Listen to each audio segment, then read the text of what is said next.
livest one in the section. Fit the runner, boy, you nigga, no question. You would run a motherfucker high stepping. Hey, you never had a big enough weapon. Motherfucker never learned your lesson. I'm an 88 pack nigga. I'm an 88 pack nigga. I mean, day walker, drink blood, fangs out, full moon, motherfucker change like a hoe, nigga. I'm just a nigga from the hood trying to stack a little cheddar for the money.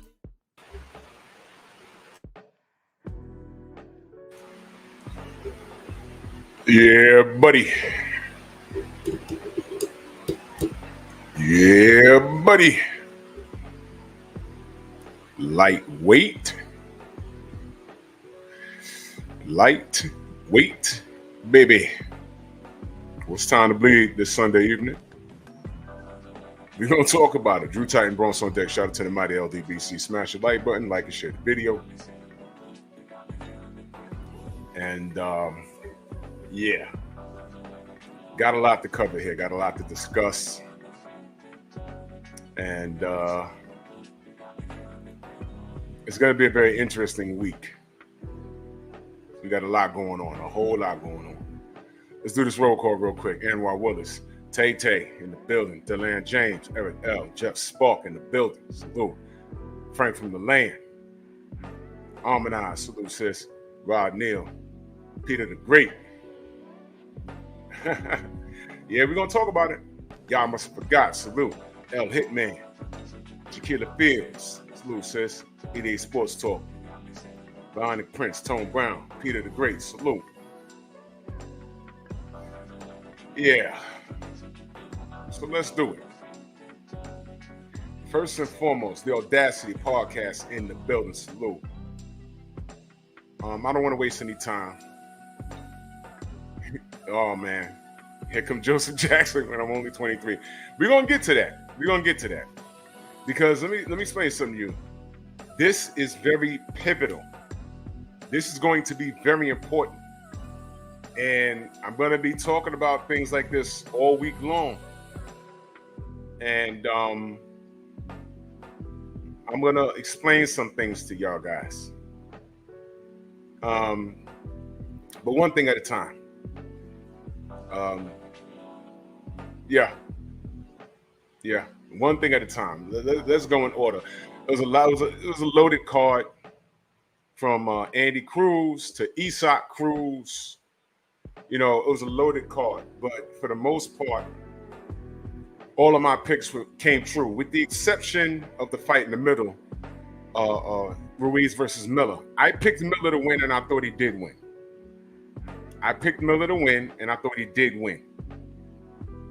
However, I'm not too angry at the outcome. I'm not going to scream robbery. I just thought he won. They called it a draw. I know he didn't lose. I know that.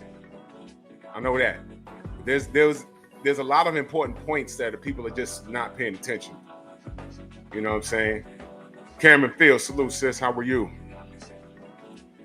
Well,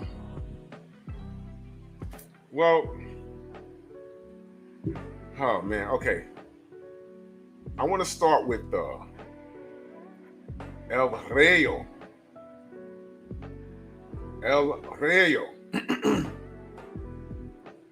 Let's start with that young man right there. First and foremost, I called it. Bob Jones, salute. I called it. Esau Cruz, again, Young Hollywood, salute. I love his story. Any story like him, like Andy Ruiz, they have the similar story. They had one foot out the door of boxing. Money wasn't right. They weren't being taken seriously. And they got one shot and they made the most of it. And, you know, they become $1 million fighters. And that's great. And I hope that both of them have people around them that'll assist them in doing good things with their money. Because what I don't want is this story a decade from now being like, hey, you know, I made $5 million in my career and I only had $500,000 in my bank account. You know what I mean? And I don't want that. Yeah. Oh yeah, Mr. Shelton, I'm live on the other channel too, but you know how they do me. You know who's doing it. ¡Ay, Miguel! ¡Miguel! You know, broken wrist Miguel over there in San Francisco with that rainbow flag over his futon. Yo, here he is. ¡Ay, Miguel! ¡Miguel! Drew Titan is live. I'm not going to send out no notifications. ¡Ay, Miguel! ¡Miguel! Streaks on the wall. His whole apartment smells like pool gas. It's just him and his man in there. Come on, Miguel. ¡Ay, Miguel! ¡Miguel! Come on now. Get off me, because I know you want to get on me. That'll never happen, but get off me. Dial Big G, what's good? Anyway, boxing, please. Can you imagine what his apartment smell like? Oof. Y'all ever been in a house where, Michael Ray, what up? You ever smelled the fresh perm? Yeah. Imagine walking into an apartment where it smells like you smell the boiled eggs, just cracked out the shell.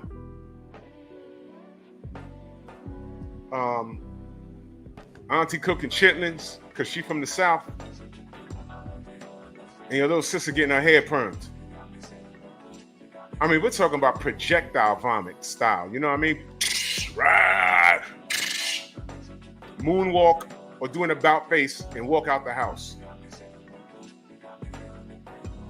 But that's how Miguel's apartment smells.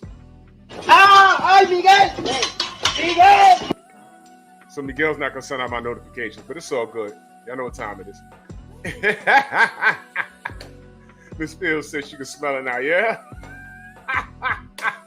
Raven Nation, salute. Oh man, but if y'all don't know, Miguel is the person that's been put in charge of policing my YouTube account. He don't send out notifications. He gets mad when I talk about 2 Latin fighters in particular. And when I make jokes about the broken wrist community. So, but I'm not breaking any rules or regulations. So what are you gonna do, Miguel? You've been found out. ¡Ay, Miguel! ¡Miguel! Anyway, boxing, please. Terminated. Anyway, I like Andy Cruz. I mean, Andy Cruz, who fought last night, but Esau Cruz story. Love Andy Ruiz story. But they had a both of them, incidentally, I had very pivotal points in their career. Let me explain. Esau Cruz had a good outing against Tank. Firmly believe, it's not firmly believe, we saw it. Tank wasn't throwing his, I forgot which hand it was, but Tank showed defensive skills because he was avoiding jab jamboree, salute. He was, Dar, what up? He was avoiding getting hit. He was hitting and not getting hit, but he wasn't throwing no KO shots.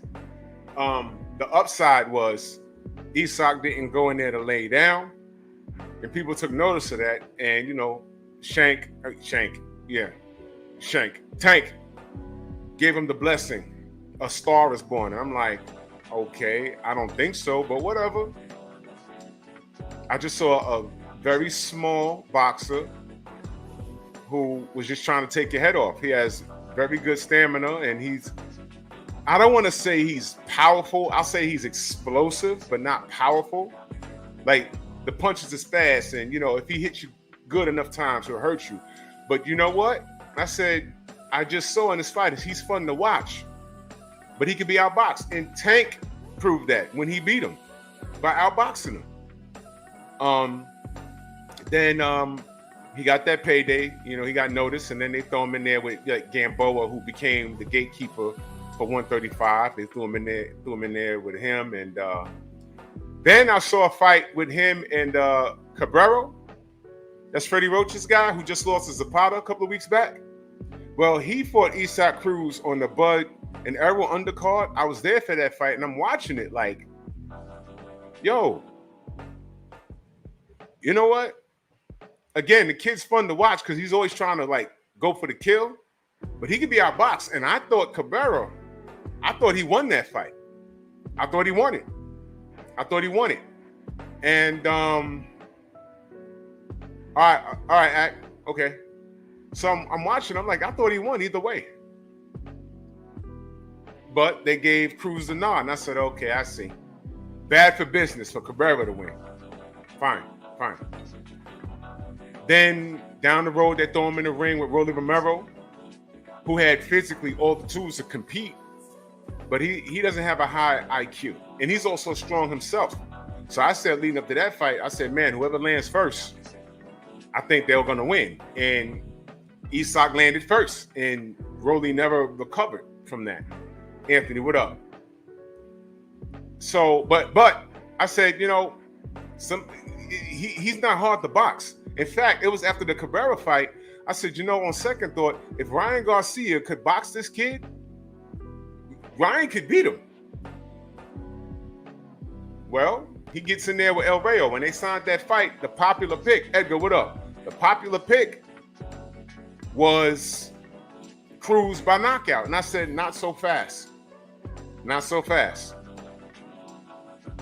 El Rayo's 5'10". So already, like most of his opponents, he has a height advantage.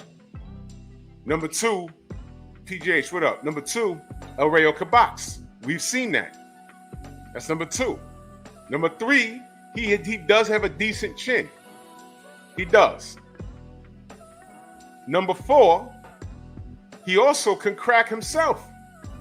So I said he has all the tools, and he's not supposed to lose to Esau. Now, when you make a Hen Dog, what up? When you make a decision on boxing, the disclaimer is it's boxing. You could be totally wrong. The guy you could pick to go in there and make a mistake and clip, it's over in the first 3 rounds. That can happen. But with all things being equal, when you're looking at both fighters and what they've done and how they fight, you base your decision. You make a decision based off of what you see.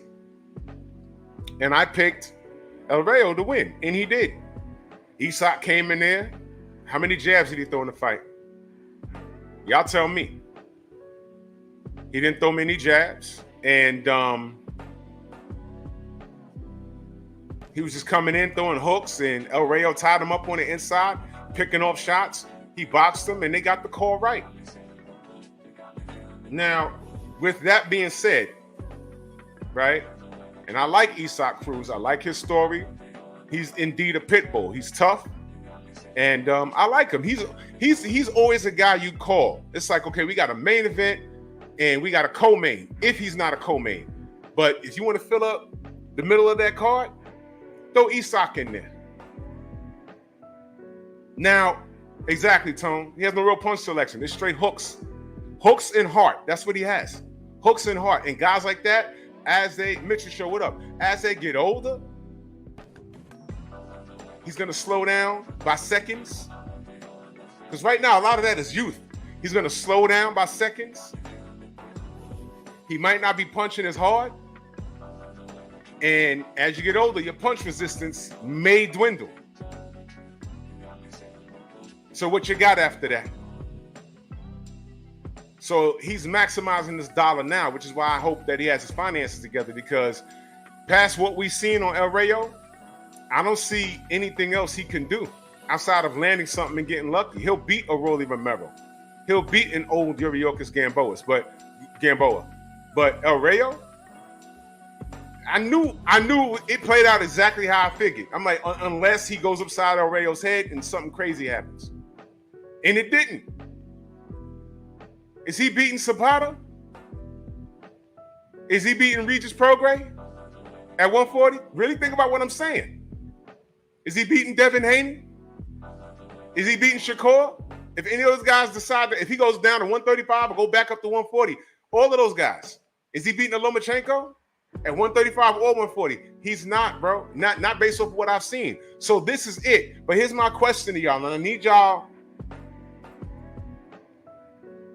just to think about what I'm about to ask you. Is anybody gonna call Esau Cruz a one-trick pony? Think about that. And that's where the racial aspect comes in, because I haven't heard it yet. He's a warrior and blah, blah, blah, blah, blah, blah, blah, blah. Is anyone going to call him a one-trick pony? Because I'm not trying to be disrespectful, but that's what it is. If he had beat El Rayo and shown me a different angle, I'd be like, okay, El Rayo called him a one-dimensional fighter. That's what he did. He called him a one-dimensional fighter. I said, man. But you know what? Is he wrong? And I know he's mad at Sean Gibbons and everything else, but that's marketing. But he was in there with Esau. And he said, and I quote, he's a one-dimensional fighter. Is he wrong? Where was the changing of the gear? Where was the plan B, C, D, E? Where was it? Where was the jab coming in on the inside? You didn't see it. What was his corner telling him? I didn't hear anything. Queen, salute. Exactly. So I'm asking y'all, is he a one-trick pony? Is anybody going to call him that? Now let me talk to the black fans for a minute. I just gave y'all something. You're not going to hear it. You're going to hear everything about heart, him being undersized, but determination, will, chin. A sob story turned into a Rocky Balboa story. They're not going to call him a one-trick pony. But I'm telling you, that's what he is. And I'm not being disrespectful. But outside of that, what is he? 8A Sports talking that super chat salute. He said, Rayo did a great job controlling the pace and hitting Cruz with those straights and pivoting out since Esau tried to corner him. He did. He did. He damn sure did. Sensei's in the building. What's good? What's happening, man? Sorry, a little late. I'll be asleep. Can you turn your mic up a little bit? Is it low? Oh, okay, I heard you there. Yeah. Maybe you got to talk a little closer. Sorry about that. Yeah, that's better. Yeah. Yeah, I'll be asleep, man. Man, we were up late last night. Yeah. I was dropping my videos until, and I looked at the clock. It said 3 a.m. I said, "What is happening?" And I didn't feel it until I looked at the time. I was like, "Oh man!" So we just getting started. I was giving my opinion about the El Rayo versus Esau Cruz fight. So I wanted to ask you, because you did a great post fight and your show was lit this morning. And salute to KG, it was lit. So let me ask you. I want you to reiterate. What I just told the audience was El Rayo in his post fight called Esau a one-trick. He called him a one-dimensional fighter. And I said, man, he's not lying. So my question to the chat was, number one, is he right? I believe so. Number two, are we going to hear anybody that supports Esau Cruz call him a one-trick pony? Because that's absolutely what he is. And I'm not being disrespectful.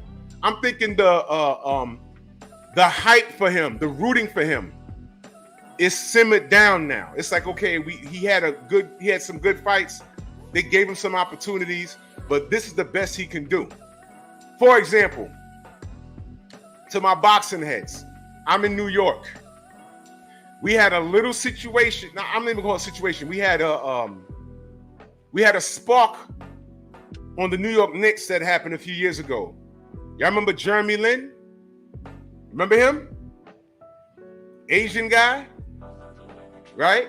He had one good game off the bench, and then they put him in. Somehow he made the starting lineup, and it was called Lin Sanity in my city. Y'all remember Jeremy Lin? Lin Sanity. And he was getting interviews, and I said, that's great. You know what was happening? I turned on the Knicks game on the TV. Every now and again, when Jeremy Lin would check in, boss, they would put the camera in the on the audience, and I never seen so many Asians at a Knicks game. And there's nothing wrong with that. And let me be clear. A lot of y'all don't even know what kind of Asian Jeremy Lin is. You don't know if he's Chinese, Korean, Japanese. You don't know. Matter of fact, he said what he's not. And in the audience, not all those guys was Chinese. They were all kinds of Asians, but they were showing up to support someone that looks like them. And that's fine. That is fine. I like seeing it. I said, man, look at all. I've never seen this many Asians in there like that. So that was okay. I said to them, y'all just supporting him because he's Asian. Because he's Asian. But when Serena Williams was making history at the U.S. Open here in New York, and Spike Lee and all these black actors and everyone starts showing up that never showed up to tennis matches. That was a bad thing. But I digress. I don't want to go there. But here's my point. Jeremy Lin, his fame, his heat wave was it was just that. It was a heat wave. He was hot and it went away. Eventually he got traded. And I don't know what happened to him. But he had his 2 seconds of funk, as I call it. He had his 2 seconds of funk. He really did. He really did. And what happened to him. Right now he's 6 wings and a fried rice. That's where he is right now. Well, this is Esau Cruz, but no one's gonna say it. But El Rayo's white. He's a one-dimensional fighter, right? And I think he's a one-trick pony, and no one will ever say that. But when he said that, I thought of Stormy, because I said Stormy always talks about 5 dimensions in a fighter. So I want you to elaborate on that, to remind the audience what that is. All right. The dimensions of a fighter are as such. Everybody begins at 1 and graduate to 2 dimensions as a fighter. 1 is you're a person that can present yourself as such. Along the way, you should acquire some technical capability and learn defensive nuances to protect yourself and be able to further still continue on your growth as a fighter. A complete fighter at its threshold of becoming complete should have 3 dimensions. And those 3 dimensions are being able to be offensive, effective, defensive, proficient, and the ability to show something that's inside, you know? And when you get beyond that, you begin to enter the realm of someone being above average. Right. The 4th dimension is allowing you to be a person that has maybe some God-given talent and skill off the chart, whether it be speed, a little extra power, in that realm of where it's something that everybody else can't do. But when you elevate to the 5th dimension of it all, this up here is at its best, and you can transfer solving and resolving issues presented in the ring by whomever you face. You can still, there's no such thing as, like my brother Blue Blood likes to say, oh, that style was all wrong for him. And that kind of makes my ears cringe every time I hear that, because if you're a real complete fighter, a 5-dimensional fighter, no style is wrong for you. Right. You can take and meet any challenge. What can happen is a person can best you, and typically when they do, they have enough of those qualities to compete with you at your level. But then if they best you, it's every bit as good as your levels, and maybe then some. So, you know, this is why I don't throw around the term of calling fighters great. You know, fighters always say, oh, he's a great fighter. He's a very great fighter. I don't do that. You don't hear me say that a lot at all, because there's very few great fighters of today. You saw one last night, and look at how the people disrespected. You were witnessing one last night, and people disrespect him. And I'm not getting too far, because I'm not going to say beyond what I'm saying on that right now. But that's an example. You see what I mean? Yeah. But yeah. So with Esau being one-dimensional, that Valenzuela was totally correct. And it could sound disrespectful, but it's not if you know boxing and if you understand it to the levels of what we're talking about. And I have to say that man, Valenzuela, understands. You know why he understands? He lost that first fight against Chris Colbert when many people felt he won, including himself. Yeah. But he rematched him. He went right back for that second opportunity and he rematched him. Something that a lot of fighters of today don't do. They don't rematch the guy who best them. Right. Some of these guys you look at are still prominent in the sport and you give them passes.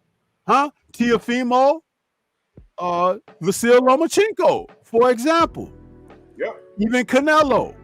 They are not polished, yet practiced in running it back to state the claim of who's better. So Valenzuela, not only did he run it back against Colbert, he stopped him in the rematch. When you do that, you've put an exclamation point on your position and why you felt like, hey, I never felt like he bested me the first time, but let me go out here and show you why in this return bout. And what happened? You see, Yep. You don't hear Yep. Chris Colbert asking for a third shot with him, do you? Oh, he might say something in passing. After the fight, he was just talking, but he ain't campaigning. Yeah. And that's all that is. That's lip Right. service. Because what has Right. he done since? Nothing.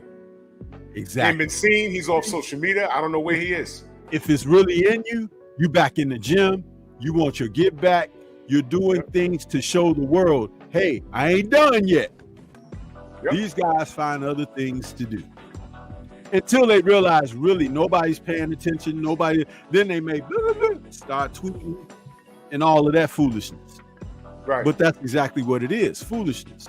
So Valenzuela, when he was talking about Pitbull is not only the epitome of a one-dimensional fighter, he's going to fall off very soon. You know why? You alluded to it earlier. You talked about him and a lot of what he's doing now having a great deal to do with youth and vigor. For someone with no boxing skills, it's not hard to teach someone how to throw a punch or a hook or something like that. And if you got power, if it lands, you can be effective. But how effective was he last night? And how effective was he in setting up anything to make a change during the fight? His whole thing was predicated on maybe if I could get this guy to make a mistake, I could capitalize on it. But you need to be able to bring something else besides hope, huh? Because Right. Faith without works is what? Dead. Yeah. And so he had no other options but to continue on through the fight. If he could have turned around, got out of the ring, and went back to the locker room to go home, he would have. But I say that he and a couple of other fighters have the greatest poker face because I could see in him the despair. I could see it. Maybe some people don't know what to look for, but I saw it.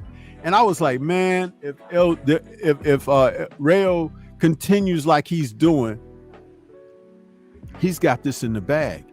And definitely in my cards, he had it in the bag because I had him 9 rounds to 3. I had it just like that.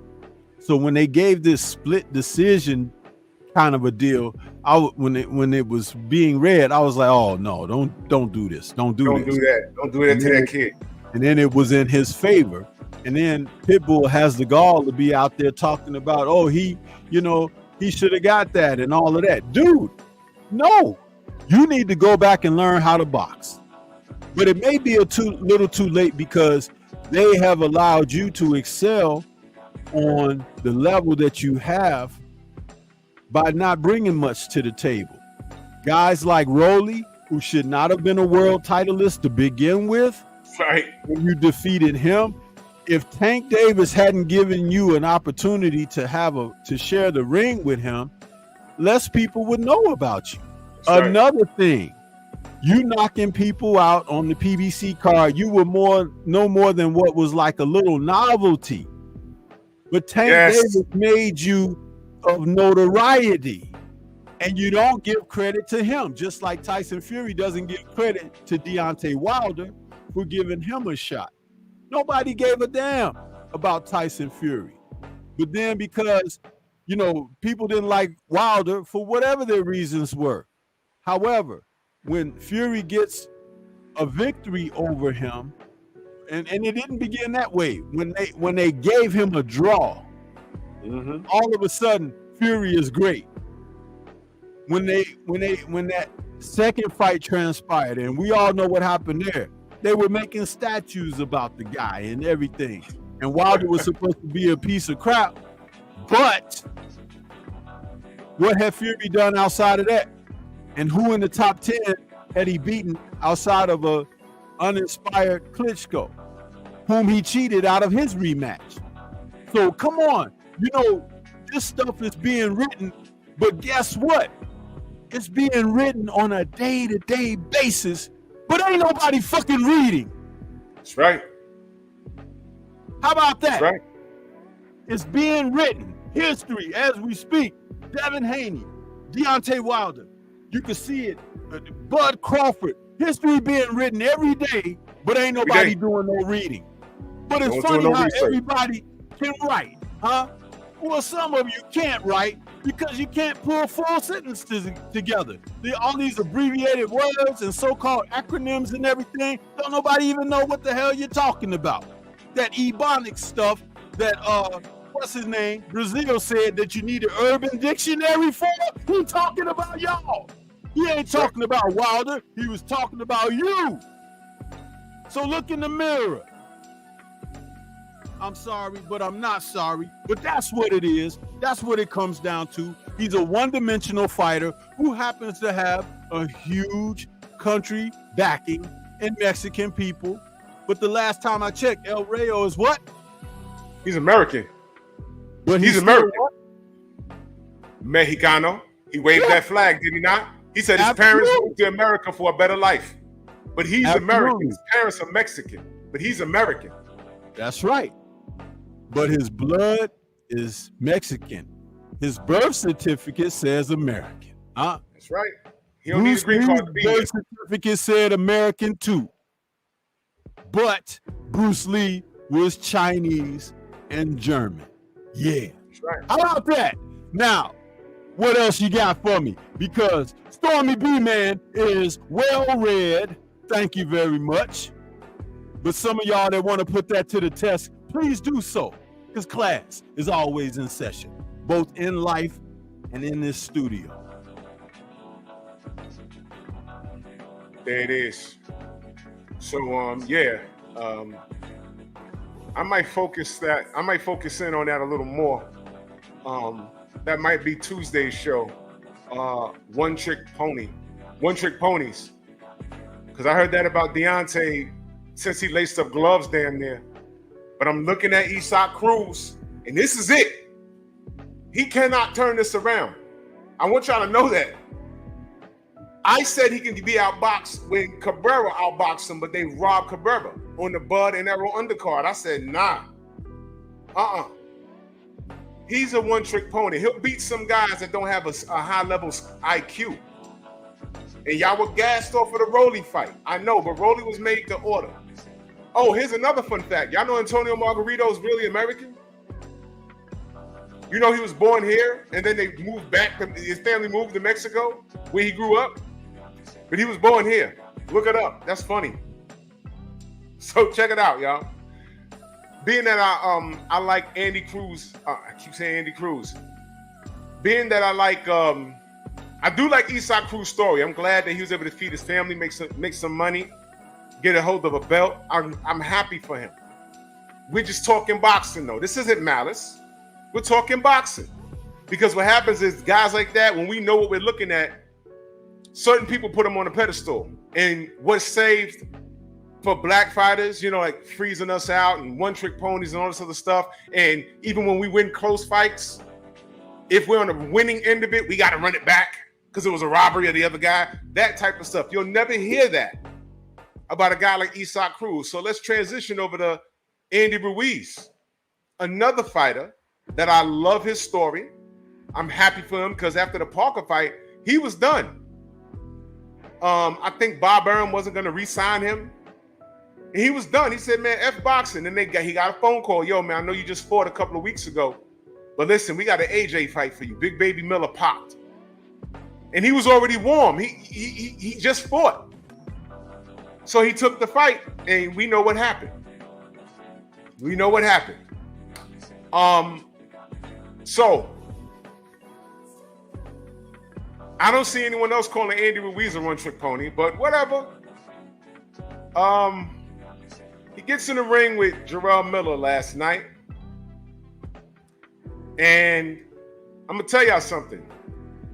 I'm gonna tell you all my picks from the fights that we're gonna discuss here. I picked El Rayo to beat Esau Cruz, and I picked Miller to beat Andy Ruiz. Here's why, and I said it in the video last night. The reason why was because Andy has not been in the ring for 2 years.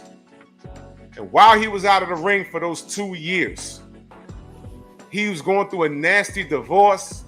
He starts banging on an Instagram model. Could you so I don't know what his imagine if mental he hadn't been in a restaurant for 2 years? Holy crap, he'd have looked better. You know, his physique, a lot of his physique has to do with his lifestyle. And I can't believe that people in this camp are not telling him, yo, bro, try eating better for 12 months and your physique will catch up to how you feel. Andy, I forgot how much he weighed on fight night, but Andy really, I'm looking at his body makeup. Andy's supposed to be about 230 pounds, maybe less. But he eats bad, and he has a dad body. He got rolls underneath his armpits. He's not supposed to look like that. But he's great talented. to be around 225 to 230. He would be excellent. He'd be excellent. For some reason, the people that work with him, they can't work on drilling that to him, because fighting and fighters have a certain lifestyle. They do, that requires them to adhere to and be disciplined toward to be successful. Oh, you could be a fighter getting punched in the face. You're just another, what they used to refer to as a pug. But if you are disciplined and dedicated, you're keeping your weight around a certain area in order to be able to perform at your optimum. That makes a difference. And I'll tell you something else about that. The moment that you get to that point where you've made some sacrifices like that, you deal with, and I know you understand this, Drew, because you work out, you get to a point of clarity. Yes. Both in your mind and your body, where if you do touch something bad for you, you could see an instant reaction. Your sensories open up. You become more alive. It's like people who gave up smoking and everything. They say food tastes better to them and everything now because their taste buds and things like that were ruined from being a smoker. It's the reality. But see, again, we're talking about someone who has tried these things to be better or get better. When you don't even try, you're not going to get the best of what has. I didn't care for Andy coming out showing his hand was broke and all of that kind of stuff. You still got in there. Show me that you lost that extra 25 to 30 pounds that you should have lost. Then I might begin to look your way. Because that means that you've done something of discipline, and not doing it because you want to be body beautiful. Do it because it's better for you health-wise. Mm-hmm. And it'll assist in your performance. Your look is only a byproduct of how you take care of yourself. And he hasn't taken care of himself in diet-wise for majority of his life. He's always been a chubby kid. And look, okay, I think boxing somewhat saved his life, because if he was just sitting at home, if he quit boxing and didn't get the AJ fight, he'd be 400 pounds right now. You understand? So boxing saved his life. What I'm saying is he needs to take it a little more serious. And if people around him love him, if his new girlfriend loves him, be like, yo, Andy, don't eat that. How about we go on this journey, 12 months, eat right, get a dietitian because you can afford it now. Don't eat no sugar. And I'm telling y'all, just a little as a sidebar, get sugar out of your diet for 14 days and then get back to me. You'll feel like a brand new person. I'm telling you, Andy needs that. There was no reason for him to still be up in there on that scale, like 280 pounds. I don't care if Jerell comes in at 300 pounds. Jerell Miller carries his weight different. He's just a bigger human being. But if Andy came in at 230 with the same hand speed, he wouldn't have been tired by round 5. And that's where it came in. Now, let me say this. Andy has gone the distance before, and surprisingly, cardio was never really a thing with him. That's not something we spoke about. We spoke about his physique, but we never talked about his cardio. When he's been busy, he could box with you. For when he fought Joseph Parker, they wasn't talking about cardio. He was just in there throwing punches and banging. Some guys are just built. They just like that. But what we're saying is that 2 years out of the ring and what he went through in his personal life, probably still going through it. You know, changing coaches every 5 minutes, whatever he was doing. And then he gets the call for Jerell Miller, who was coming off of a loss because he was overweight. A lot of that, I thought Dubois was going to beat him anyway. But Jerell was out of the ring for a substantial amount of time, and he fought a tune-up or whatever, but you saw his physique. He was like super big. And he looked the same way when he took off his shirt versus Dubois, and I said, man, and Dubois, the general thought was that he was going to wear Dubois down and Dubois was going to quit. That's not that kid's nature. That's not what y'all thought it was. It's not what it is. But when I talk about Dubois, I'm going to dedicate a whole show to the Dubois family. What you thought it was, it's not. But we'll talk about that some other time. But Jerell Miller, when he was on the podium, I'm looking at his face. I said, he lost weight. And when that man said, I lost 50 pounds in the camp, I said, wait a minute. Now it's heavyweight. You really don't have a fat camp in heavyweight unless you're like immobile, like ridiculously bariatric surgery big. That led me to believe that he was in camp working on his craft. And in the process, he lost 50 pounds. So it means he was in control of his eating and he was just working. And it showed. Look at his physique when he fought Dubois, and look at his physique when he fought Ruiz. But leading up to the fight, those 2 years out of the ring, it hurt Andy. And I said, you know what? Jerell gonna win this fight. And in my opinion, he did. Because Andy Ruiz was in control the first 4 rounds. He was landing stuff, wasn't really hurting Jerell, because that's how he fights. And then I noticed his mouth was hanging open. And I said, there it is. This is what 24 months on the shelf will do. His mouth was hanging open, and then Jerell was pulling the Sugar Ray Leonard versus Marvin Hagler. 30 seconds, he's banging him out, no Epstein, and he's racking up points. And I thought he did enough to win the fight. They called it a draw. They more than likely will run it back.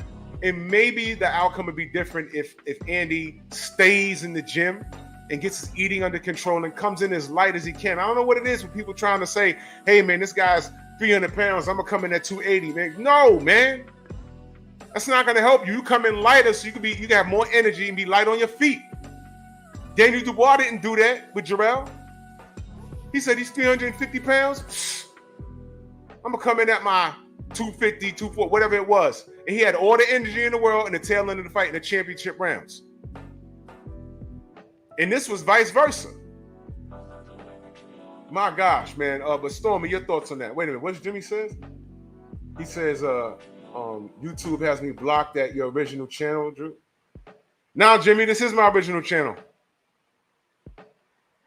You talking about pep talk? What? Let me see what's going on. But Stormy, your thoughts on Jerell Miller and Andy Ruiz? In my video, I called my breakdown video, I called their meeting the battle of the two bigs. both came in still too big, but a play on words there. But I thought it was a good matchup between two fringe contenders. Fights like that used to happen all the time, like when we saw Ray Mercer taking on the likes of Tim Witherspoon and stuff like that. And remember, the guy who always comes in the better of shape usually be the one who wins. And in this instance, I do believe it was Miller, because he had the camp and training experience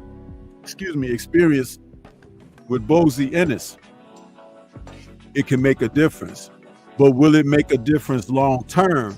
That's up to Miller, because Miller doesn't strike me as a person who likes to follow instruction and direction in order to have life change and correction.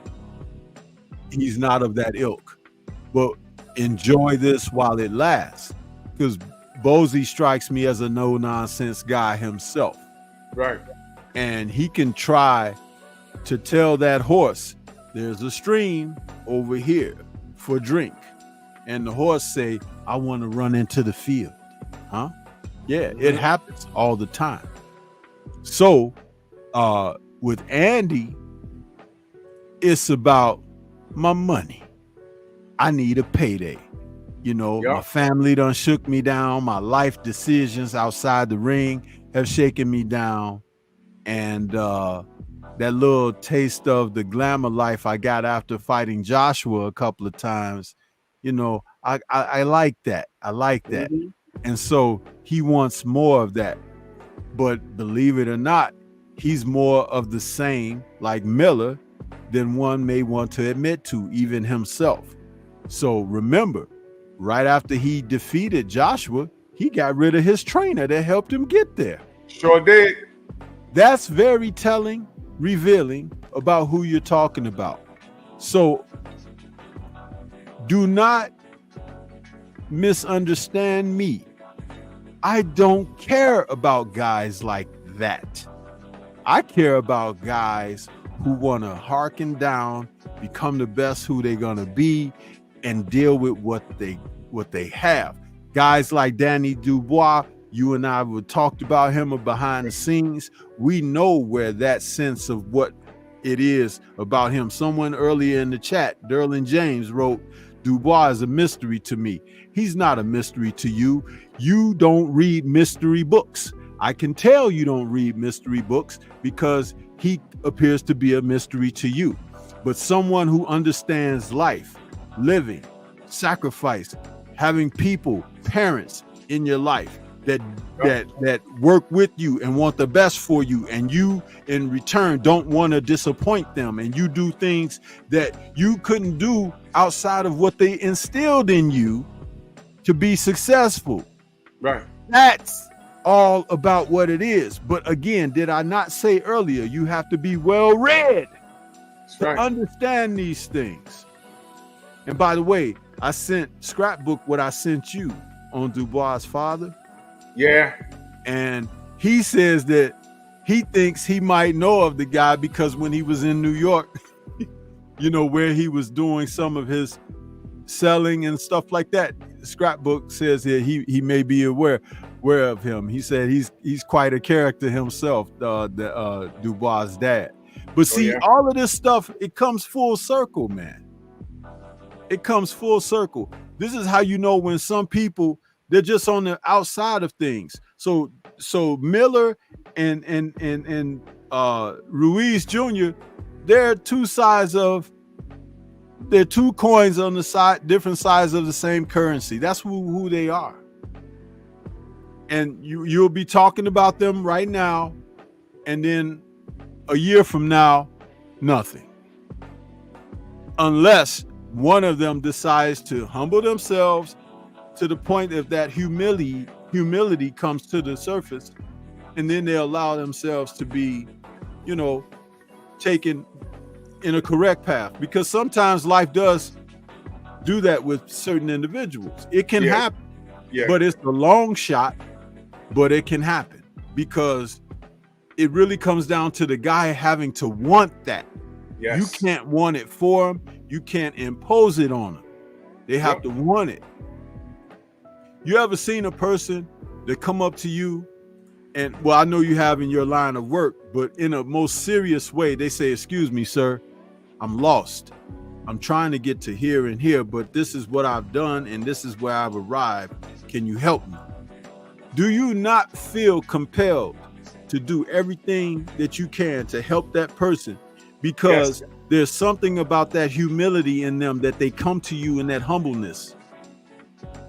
And it's like you just naturally want to give, because it's the nature. You can relate to it. But it's those people who think they know everything. People think they got it, under control and everything. You got it under control, but you high.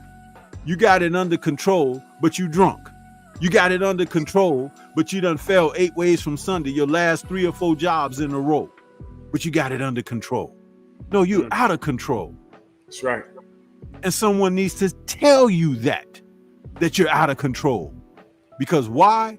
Being honest with you, maybe you hit that wall and bump your head and some sense get knocked into you. And if that doesn't help, then it's God's work after that. That's right. And I'm far from God. You understand? Yeah. I'd like to take a moment to shout out Miguel. I just had to go to Jimmy Bernard's channel, who's been a subscriber to me forever with a wrench. And I just checked on all 3 of my channels. On Bear Cave, he's fine. On Pep Talk, he's fine. And that's why I air from two channels for things like that. He's wrenched. I just went to his page. I have him as hidden. I never blocked him, ever. Why the hell was he hidden? That doesn't make any sense. But shout out to Miguel. ¡Ay, Miguel! ¡Miguel! You doo-doo chaser. You pillow biter. You. What is wrong with you, dude? What is wrong with you? Unsubbing people, taking wrenches, blocking people. Listen, to all my content creators, you should have at least 3 channels. And when you do decide to go live, air on all 3 of them. Because of Miguel. I've never blocked Jimmy Bernard. Are you kidding me? I just went and it said unhide. I'm like, I never hit him. What is going on? But shout out to Miguel. I'm taking notes, good man. ¡Ay, Miguel! ¡Miguel! You're gonna have to pay the man, but boxing, please. Let's move. Oh, Cameron Fields, you're a therapist, man. Salute to you, sis. Much love, man. I appreciate that. Hey, black people need a lot of therapy. But anyway, but salute to you in your field, sis, for real. Chief Wildfire, King Coleon, salute. If I miss you in the chat, just know that I love you, man, for real. So let's move on to Jared Anderson and Mike Bacote. Now, I was very clear in my video, but I'll be happy to reiterate it. All right. And what I'm going to do, I'm going to leave out the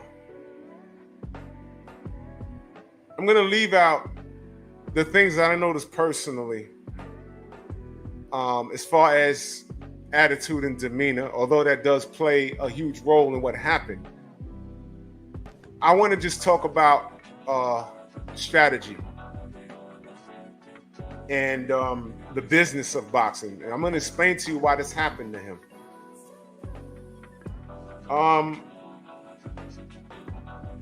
Jared Anderson is not it. Period. He's not it. He's not that guy. He never was that guy. And I was on the fence about him. You know why? How many times you heard me say, hey man, this guy's doing what he needs to do against people he's supposed to do it to. But I can't gauge him based off of his level of competition. Y'all heard me say that. I said that about Tank. I said, yo, looks nice.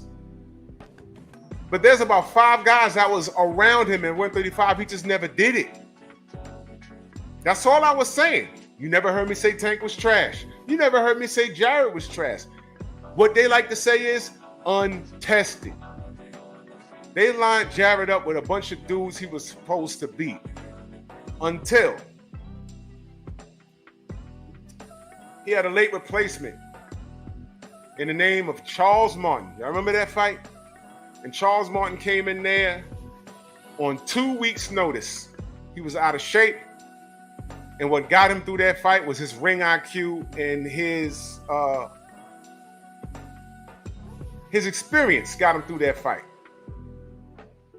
And do y'all remember? I think it was round 10. First of all, you getting an out of shape, a boxing out of shape heavyweight former champion in Charles Martin. You're getting him on 2 weeks' notice. First of all, that's a name. That's a name. That's why they called him. He was out of shape. That's why they called him. Jarrett was supposed to get him out of there in about 4 or 5 rounds. After round 5, I said, this is a problem. I said, why is he still... And Charles Martin's my guy, but this is business. He knows what it is, and he knows why they brought him in there. I'm a name, and they're going to try and, get me out of there. But after round 5, I said, Charles ain't supposed to be here, man. Did AJ fool with Charles Martin? They did everything to him. He was on my show. He explained it. They did everything to him. And by the time AJ got in the ring with him, he said, I ain't gonna fool with this guy. I'm gonna get him out of there. Now but see, the thing is, Charles Martin had a camp. He had moles in his camp, but Charles Martin had a camp. As a matter of fact, remember Stormy, when Charles said they brought in these big African dudes and one of them broke up his ribs? It might have been Bacoli. I was gonna say that. It might have been him. I bet you know what? I'm gonna call Charles. I'm gonna ask him. Yo, was one of those dudes you was sparring on the week of the fight? Was one of them Bacoli? Watch him say yes. And if that, I bet you it was Bacoli. I bet you it was him. He said he was one of these big African guys. I was like, huh? I bet you it was Bacoli. For those of you that don't know, I think Charles said he had a broken rib when he fought AJ. So I bet you it was Bacoli way back then. But now, once it went past round 5, I'm looking at Jarrett like, yo, he's supposed to get him out of there. So now I'm watching the fight. Charles still there.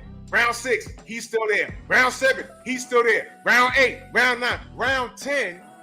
Charles started putting punches together, puts Jarrett on the back foot, and his eyes got big, and he looked confused. And I said, what is this? Oh, my God. I said, no, I don't trust him. Now, he won the fight. But do you remember after the fight? First of all, leading up to that fight was the Roy Jones interview. What if Big Baby ain't asked for all of this? But I'm 23, and I said, wait a minute. Shades of Oliver McCall right there. I don't like that. There's something wrong here. And then I'm finding out, I thought the Queens of the Ring, shout out to the Queens, I thought they were joking when they say, man, he got a service animal. He has a pet dog to calm him down. I said, why are they playing with this dude? They said, no, for real, he does. And I'm looking at ESPN, I said, oh shit, his dog has a vest. So he suffers from depression. And I said, wait a minute. And in that vest that the dog got pockets. And in that pockets is some vials of pills. And in them vials of pills is medication. Maybe some for the dog for having to deal with his ass, and some for him so he'll know what to do now regarding the damn dog. Now listen, I know this might sound like hate. It's not. I'm not talking about the things he said. I might talk about that tomorrow. And there's a reason why I'm saying these things. I'm put it like this, y'all. I'm not lying on the young man. I'm making my case as to why I didn't grandstand on it. I didn't say, oh, he's not. I didn't make a video every 5 minutes talking about, oh, he's not the good, he's not the good. I didn't need to do all of that. You know why? I was still on code.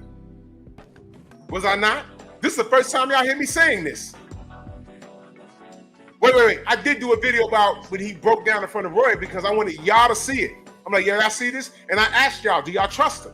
A lot of y'all were like, no. But I didn't wish no harm on him. I wasn't out here talking about, I hope he lose. I wasn't doing that. I said, you know what?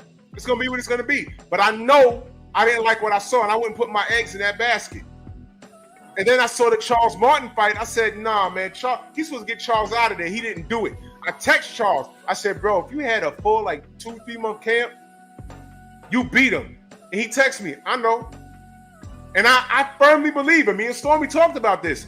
Somebody told him, yo, take your foot off the gas. Don't F up the money.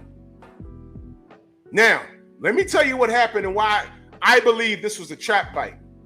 When they called Bacoli, he answered the phone and was like, who is this?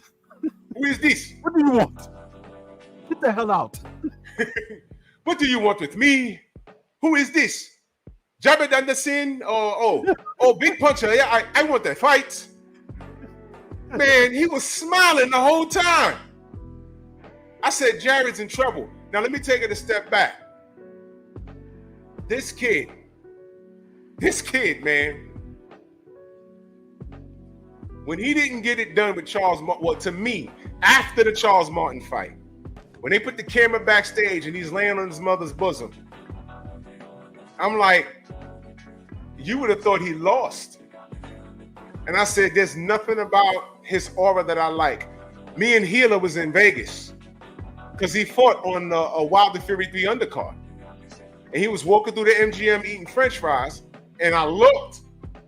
And when he looked at me and a couple other people regular, I was like, oh, there go Jared Anderson.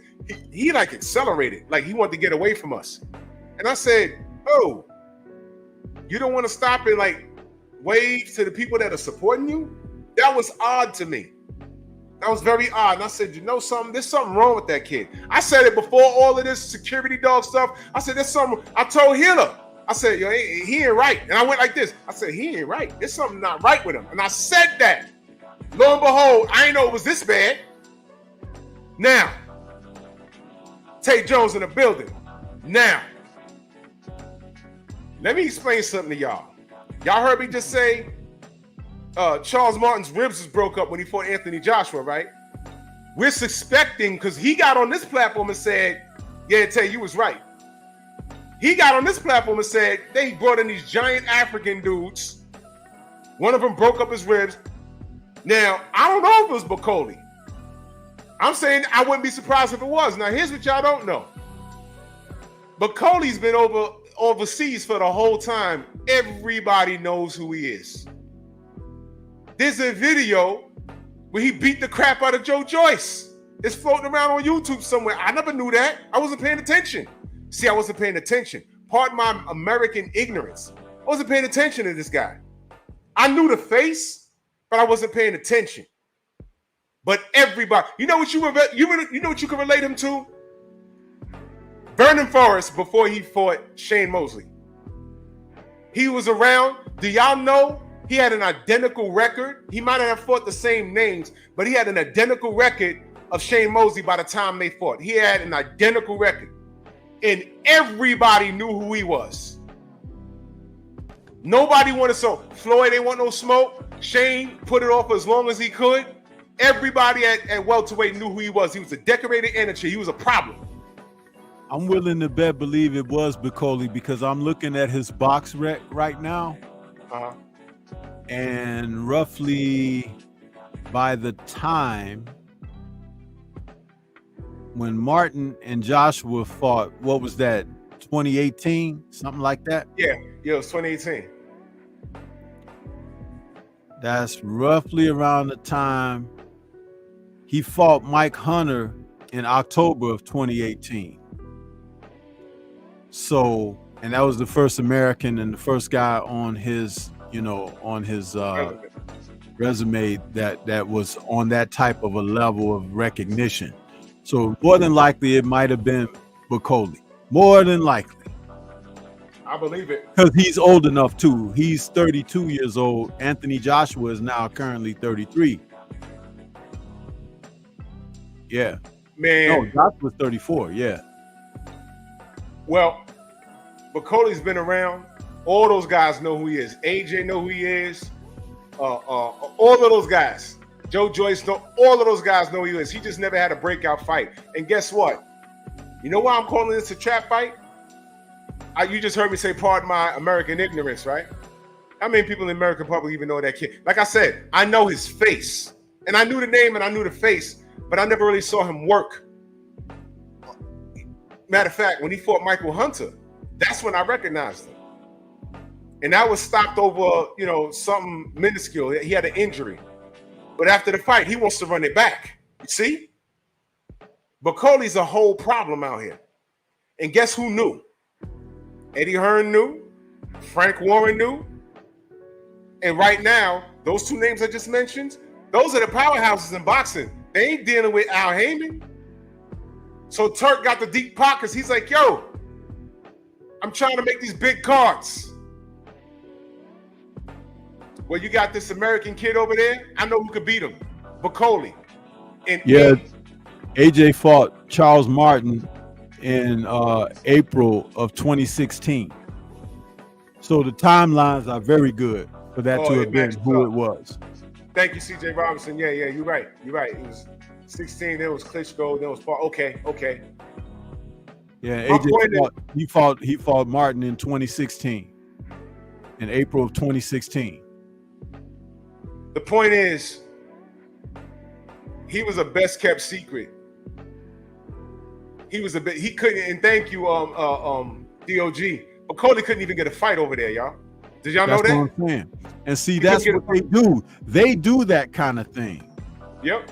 This is why people should be, listen, oh my goodness, this would make for a great show, Drew, you and I can do in the future about why it's important for our people to start looking at people from other places in the world. If you like the sport of boxing, start checking out people who are on the other side of the water, because when you do that, not only do you educate yourself on what's really happening in the sport, but it's a great way to follow up and be brushed up on the participants of the sport, because somebody could be setting the world on fire somewhere else, but Western journalists and media don't cover it like that for you guys. That's right. And I think part of the reason that they do that, they like to keep you in the dark on something, because then when they do say something about it,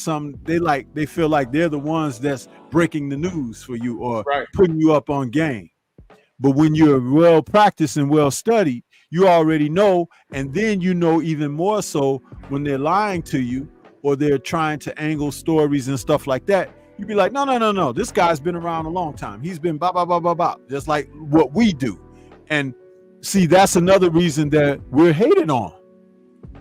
Especially, and when I find stuff out, don't I share it with you? Absolutely. You don't waste no time. I don't hold it back like I try to be like, I'm the only one that know this. I be trying to let you know, hey man, watch out for this guy. Watch some film on this guy. Keep your eye out for him. That's what I do, because it's like, that's why it amazes me that certain individuals who used to be allies, who have gone a different way and everything, and some of them even being from that part of the world, it's really disgusting that they would come at us the way that they do, because we just keep it real 100%. And as I've tried to share with Junior, and this is not going in on Junior at all, being a regional champ, being a champion of somebody from your block don't mean nothing in an international worldwide sport. It don't. That's why, and I shared with you the common link about a lot of the fighters from New York, right? And some of them who have had their successes, but all of them have had something to make them fall off and not be able to hold and maintain every last one go the distance. And there's that comes from that type of mindset, though. You have to have the mindset of someone that wants more than what's in front of your door.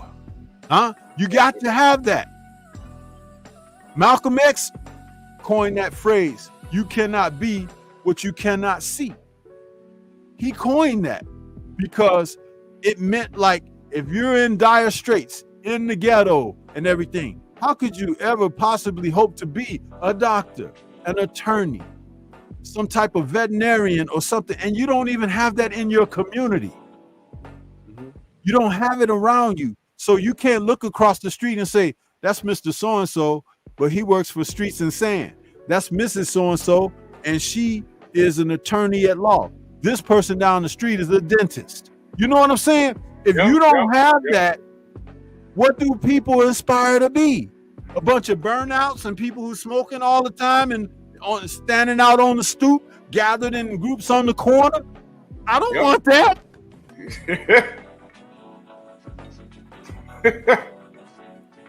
That's real, man. And salute to Jerell, my brother. To salute Drew and Stormy. And salute to you, good brother, man. Much love and appreciation. Salute, Trill Will. Salute, bro. Yeah, man. That's interesting what you say about New York fighters. Outside of Sugar Ray, you know, we ain't have a real banger. I mean, we could say Mike Tyson, but that was something bound to happen. Well, that's a whole conversation I could do a whole show on. You know, but see, what happens is people get, I'm gonna tell you what it is. They fall in love with the adulation. Everybody patting them on the back. Oh man, you good. You're gonna be something one day. But nobody is trying to tell you, hey Joe, now that you've done this, why don't you go over there to England and meet some of them guys? Go to Australia and meet some of them guys. Guess what? Devin Haney became undisputed champion by doing what? Working. Moving over to Australia. Yep. Would Tank Davis have gone to Australia? Absolutely not. Would Shakur Stevenson have gone to Australia? Nope. You see these guys, Sabril Matias, any of those guys, Regis Prograis, would they have gone? No, they would not. They would not. Some of them might now because they're starting to get it a little bit or something. But this is what we're talking about. You could be a big fish in a small ass pond. The only thing you'll get is on somebody's hook. But when you go out into the ocean, they have to go vastly out in there to find you, don't they? They have to weed through a whole lot of schools of fish. And some of those fish may be more dangerous than you. And they might get got by those fish trying to be fishermen. Yep. It's the rule of life. But see, if you're well read, you understand and you know these things. It is not something hard. Life is, like you say, the universe is 360. It's right there. But some people are looking through life through a keyhole, man. A keyhole. That's unfortunate. They're looking through keyholes trying to steal points. But what's the point in stealing the instruction manual on how to drive a Lamborghini when you never drove stick? Idiot. Check this out. One of my favorite Kung Fu films, The Seven Grandmasters. You might have seen and heard of that one. The plot of the movie is about Pai Mei before he became noted as Pai Mei. But he had this special style that he did. But when he was young, his teacher gave him this Kung Fu manual. But a renegade student stole some pages out of the manual. And he was actually trying to steal the manual one day when Pai Mei was working out. And he came and tried to take the book, and they were fighting over it. And the guy ripped the book and thought he had the majority of the book, but he had only a section of the pages. So Pai Mei only was able to get as good as those pages that he kept. And the other guy studied that manual to his extent that he had. So he was always following Pai Mei, trying to frame him when he went through the provinces, challenging people and defeating them, becoming the master of, the areas that he challenged in. And finally they had a face-off at the end. But when he saw the guy's fighting style, he recognized, oh, that must be the other style that came from the book. Right. It was pretty good in that aspect. But see, having a portion of it, not having the full study of what we're talking about, it leads to this like a little bit of confusion.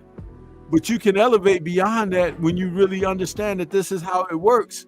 But a lot of people, I'm telling you, life can be so simple at times, but we make it difficult. We make it extremely and acutely difficult for ourselves. And sometimes it's just through simple disobedience. That's a problem. When it's simple disobedience, that's man, we can go on a whole nother show about that. Yeah. When you allow ego get in the way, nobody wants to discipline you for the sole purpose of disciplining you. And for people that do that, everyone has had a crazy supervisor that love writing people up. Everyone has dealt with that to some capacity at some point. If you never have, I hope you never go through that. Those people are just sick. But for the most part, we're not talking about the extreme. Like for parents, for example, there are abusive parents out there, but for the most part, normal parents, they scold you because they don't want you making a mistake. Which is why I grew up in New York and don't have a criminal record. Because, the parents are supposed to get that out of you. But when you're disobedient because that's what you just want to be. All my friends that were like that and went against the grain for what their parents were trying to instill in them, they're in jail. And I'm not even kidding. They went against the grain and look where it got them. You see what I mean? But not to get too far off, but it's all relevant what we're talking about with Jared Anderson. And I'm going to talk about Bukoli tomorrow. I've nicknamed, so if you hear it anywhere else, I've nicknamed Martin Bukoli the Smart Bomb. Smart Bomb Bukoli. Because you know what? Jared Anderson, his team failed him. His team failed him. You're supposed to have somebody in your camp. When a fighter's brought to your table, you're supposed to have somebody there to say, hold on, before we agree to that, let me do some homework on this guy. And we're in the age of the internet. You could Google the guy, pull him up, make a phone call, and it would have took no more than a day to find out that this guy wasn't nothing to play with. And you have to make a decision. Do I just hang on to my undefeated record and let Jay Prince bring me along until I get a title shot somewhere? Maybe I'll get a Usyk. I'll slide through the front door and get a Usyk before Usyk's leaving. And I can afford. Remember when we said I wanted to see he beat one big baby. The next big baby should have been Jared Anderson, and I was ready to call Daniel Dubois the baby killer, because we was waiting for Jared Anderson's breakout fight. This was supposed to be, and I told everyone if he beats Bukoli, he's getting full credit for this. Because what I'm not gonna do, I wasn't gonna let the American audience cut Bukoli down if Jared got him out of there. I'd have been like, no. Bukoli was the real deal, and Jared got him out of there. But there was no part of that fight that Jared won. I don't even want to see it ran back. It was a wash.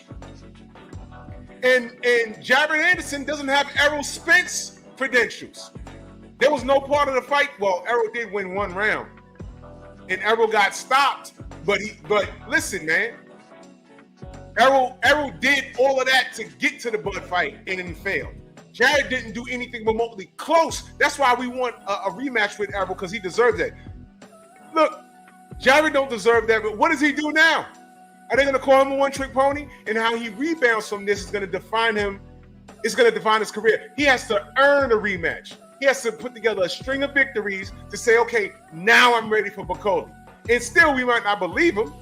But right now, outside of Bukoli, what does he do now? So he took the turkey money. It was probably his biggest payday ever. But somebody in this camp failed him. And by the way, Sugar Hill was in his camp. Whoa! What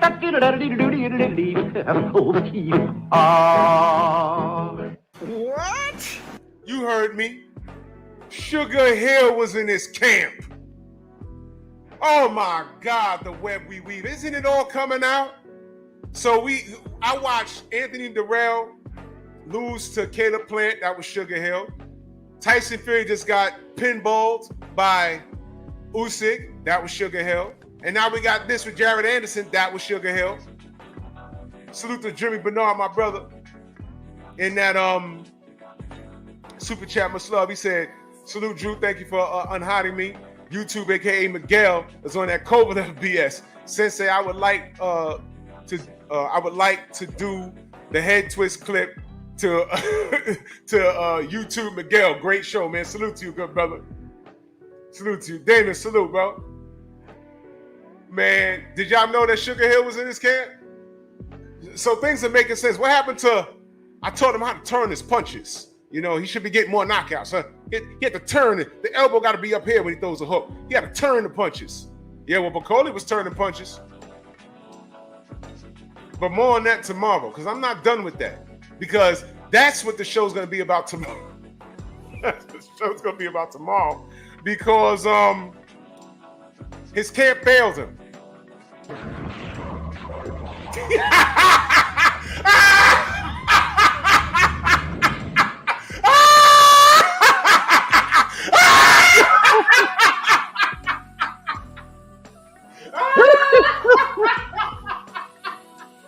¡Ay, Miguel!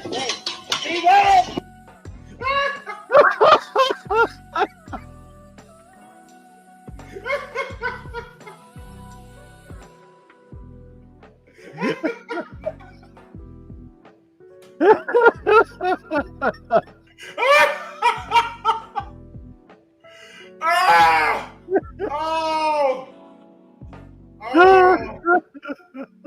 Oh my God. Oh, I just broke a sweat. Yo, I can't, bro. Oh man. Chill. Oh my God. ¡Ay, Miguel! ¡Miguel!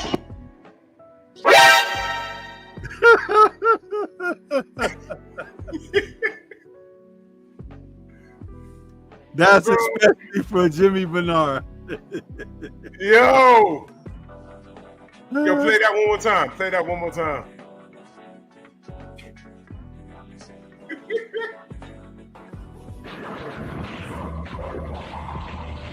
¡Ay, Miguel! ¡Miguel!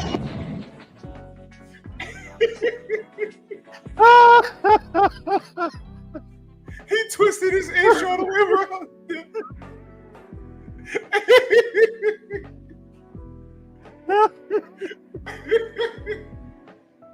Yo.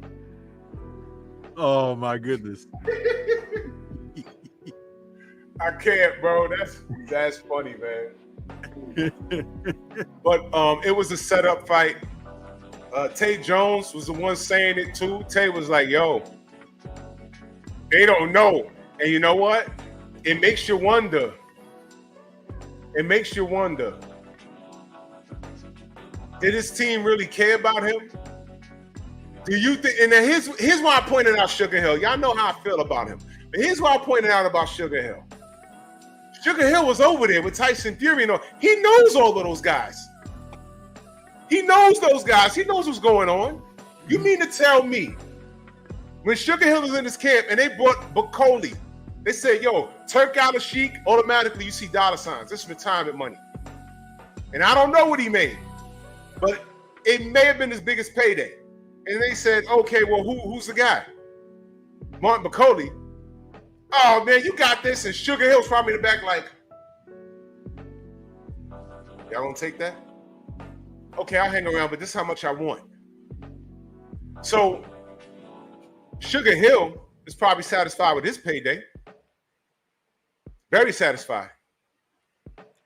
Mr. Sugar Hill, we don't have to take our shirts off to have a good time. Man.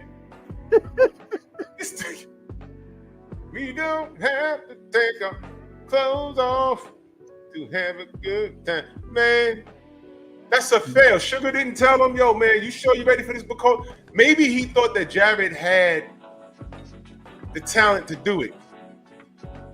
Bro, there's no way. Now, mind you, Sugar Hill's supposed to be this boxing mind, right? He was supposed to step in and say, don't take this fight, bro. Don't do that. Do not do that. Let's just ride this Ohio wave and maybe we could sneak in a Usyk fight. I could take you losing that because there's a potential you can get some belts. But this guy right here, I'm telling y'all, they set Jarrett back because he comes back to do what against who right now?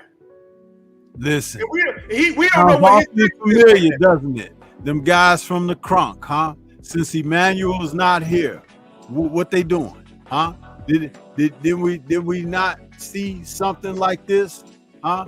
Remember the COVID shutdown? Who were a part of that? Sugar Hill, Jared. Hey, wait, hold on. The universe is 360, like degrees. you said. Karma is a MF, ain't it? Wait a minute, Stormy. Wasn't the news that we heard was that they shut down camp because Jared was tearing up Fury? And then when people were asking him, bro, you got COVID? He was like, no, and he's making all these faces. But I'll touch on that tomorrow. But wait a minute. Jared should know who Bacoli is too, now that I think about it. He's supposed to know this stuff. How about this?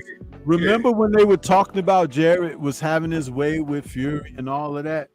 Yeah. What if, because there are stories that come out of the gym all the time about, somebody get leaked or whatever, but, somebody got the better of somebody. Stuff like that has always happened. However, what if the stories that were getting back to us about Jared having his way and making his way wasn't really true? It's a possibility. Maybe they were saying that because they were trying to build his confidence up. Maybe he was over there really getting his ass whooped. Huh? It's a possibility. Yeah, because I'm going to say that simply for the reason of what you and I have seen of him in his own matches don't match what they've been saying about him. Don't, man. It doesn't. Don't. Now, listen. We wouldn't be saying this. Let me tell y'all something. If the Charles Martin fight never happened, I'd still be saying, hey, man, he ain't been tested. But the reality is he is. Charles Martin tested him, y'all. And to me, although he got the nod, I'm looking at that fight like, yo, if Martin had a 2-month camp and was in shape, he'd have whooped Jared's behind, y'all. He'd have whooped his behind. He'd have whooped on him. So, more on Jared tomorrow. This was his first field test and he failed miserably. There was no part of this fight that he won, man. I mean, Bacoli was in there looking like a prime George Foreman. Jeez Louise. Crazy stuff.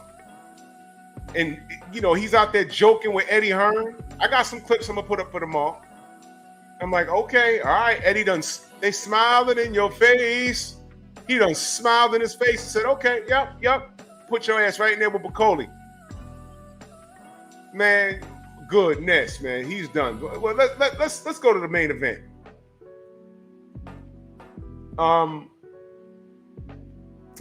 Bud versus Madrimov. Okay. I'm already reading comments. Did y'all know there's people talking about Madrimov got robbed? Now, I'm going to tell y'all straight up. I watched the fight. I scored it. I did have it a draw. I had it a draw. I'm going to watch it again. When I uploaded my video, I had it a draw. But let me say this, though.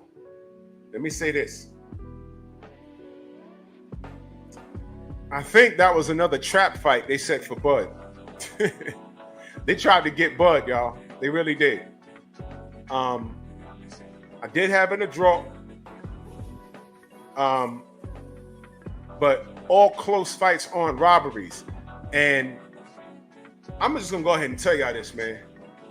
If it's a black fighter and I call it a draw, I'm just going to say tie goes to the runner like in baseball. I'm just going to say Bud won. You know what? Let's just say that. Bud won. How about that? They got it right. When I put up my video last night, I said, man, I had it a draw. You know what? But I'm going to stop doing that. Because I'm reading these comments on these various posts. They're saying they got robbed. They're saying Madrimov got robbed. No, he didn't. Yo, why is every time a black fighter has a close fight, they automatically assume the other guy won? It's a close fight. He lost. So since it's like that, when I feel it's a draw, I'm just gonna say that the black fighter won. I'm on record saying that. I don't care. I don't care. We got to do everything. We gotta do rematches. Floyd Mayweather is the A side for the last decade. He had to run it back with Castillo. Had to run it back with Chino Maidana. Stop this crap, man. So last night I uploaded the video. I did score the draw. But nah, F that. Now I'm saying Bud won. Because I'm reading these comments and it makes me sick, man. Now Majimov, he fought the best fight that he could fight. Exactly, Brown. Exactly. His feet, he didn't stay still. He had like a herky-jerky style. He was in shape. He was a little bulky. LBZ, what up? He was a little bulky. But here's the problem. Muscles don't win you a fight. Case in point, Bacoli has a dad body. Jared Anderson's built like an athlete. A Division I athlete at that.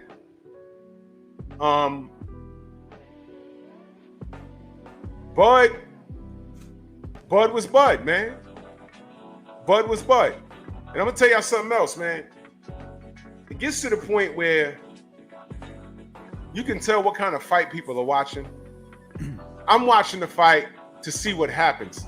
Some people hone into their favorite fighter to see what he's doing, and they ignore what the opponent is doing. I'm watching it from all angles. I bet y'all didn't realize, damn, what round was it? Bud went to that dude's body. You know he don't like it to the body, right? All those muscles, he ain't like it to the body. Bud clapped him at the body 2 times, the round ended. When he turned around and walked to the corner, he did like this. I was like, there it is. Bud should have went to the body from round 1. But this dude, he was light on his feet, and I'm listening to the commentary, and everyone's saying, oh man, he couldn't do no with him. Stay away from Canelo. Let me tell y'all something. F Canelo. Let me ask y'all a question. Is Canelo bouncing around like Majimov is? No. Canelo stands in the pocket. He has excellent head movement. You think Bud's going to do that and stay in the pocket with him? No, Bud's going to be moving around him. Stop it. The dude had a herky-jerky style. He fought a way above average fight. He fought a better fight than people thought. It took Bud a second to figure him out. I scored it a draw, but now I'm saying Bud won because of what I'm reading. Now Bud ain't ready for Canelo. Now Bud lost the step. You should man, they always do this. They always do this, man. They always do this to us. I'm tired of. I shouldn't even said it here. I scored it. I shouldn't even said my score. I should have just BS y'all. This is crazy, but you know that's just not how I'm built. But now I'm saying it because now I'm gonna openly be biased on purpose. So now I'm saying Bud won, man. That's crazy. That guy had a very annoying style. He's what you call a spoiler. Bud couldn't catch up to him the way he could, but you know, he was throwing straights. He was catching Bud in a few good shots. Bud took him well. In fact, Bud hurt him like 3 times during the fight. Bud was never hurt. Bud hurt him. But I'm just so sick of the crap, man. I'm so sick of the crap. And I knew it was coming. They do it to all of us. They do it to all of us. So now I'm reneging on my video. F that, Bud won. Just because. You guys make me sick, man. This is stupid. And but you know, I'm not gonna hate on Majimov. He did the best he could. But I knew they were gonna do that. If Bud lost, they were gonna discredit him. He won. No matter how I scored it, he won, and they still discredited him. Bud can't win for losing, but you know what? Guess what, Bud? It's not only you. It's your people, these people. They always do that to us. But Stormy, you go ahead on that. Well, let me start by saying shout out to Eddie Hearn, who was wrong once again. He had said that he had said that Madrimov was gonna knock Bud out, and everything's gonna be the first person to tuck Bud away and put him in a blanket and all of that stuff. And what I noticed more than anything, because I talked about the body shots and stuff like that. Guys like Madrimov don't go to the body. They don't do that. That's not a part of their repertoire. And then when you do it to them, guys like him, Triple G, who is his original clone donor, when you put those guys in there like that and you go to their bodies, it shakes up everything about what they do. Because their mindset, the European mindset is always with brawn. It's never with brain. But Bud is special in the sense that he has fused brain and brawn with technical proficiency and the ability to be talented, mixed with athleticism as well, to become a 5-dimensional fighter. At 37 years of age, with none of the pitfalls that happens to befall a lot of fighters of today, guys who drink, they party, they get woefully out of shape and overweight. He's never done those things. That's right. So he's preserved in his 41 fights with 30 plus knockouts and hasn't taken the damage that a lot of other guys have in a shorter career. Now, when he was in there with this young man, he didn't have to go and prove like that man in that article from Boxing News 24 said, Chris Williams, that chump, when he went and said that Bud has to do X, Y, Z and all of this in order to prove that he can get a fight with Canelo. All Bud needed to do was win, baby. That's it. That's all he needed to do. If we're in a race and I cross the finish line before you by what they call it, a hair or an eighth of an inch or whatever, however they measure, something crazy, like millisecond, something like that. When you do that, I won. So you could cry that, man, it was really close and the judges seemed no. I won. I crossed the finish line before you. Bud crossed the finish line last night by finishing up strong in the championship rounds. This young man took it easier in the championship rounds. A lot like Vasily Lomachenko, right? Yeah. Oh, how funny that these things happen this way, that they seem to share not only the DNA of, the lack of melanin and everything, but they seem to share that brawn over brain mentality too. That's right. See, I'm gonna tell you something, and I said this about Bud in my post-fight show. As quirky a personality that he has, as weird as he can be as a fighter, he still is one of the best at what he does. And you cannot take that away from him. He is still beating guys that are younger, stronger, and he's able to do this because everything that he's garnered throughout his career, he has formulated a library of references where he can go into each subject and pull out something that's needed for the moment. Last night, he did it in the first round. Now, I'm going to tell you, I was asked this by Abel Mahari on the show earlier today to call in. But, if you notice, midway through the first round, he changed from orthodox to southpaw right away. Oh, yeah. Do you know why he did that? No. Okay, I'm going to tell you why he did it.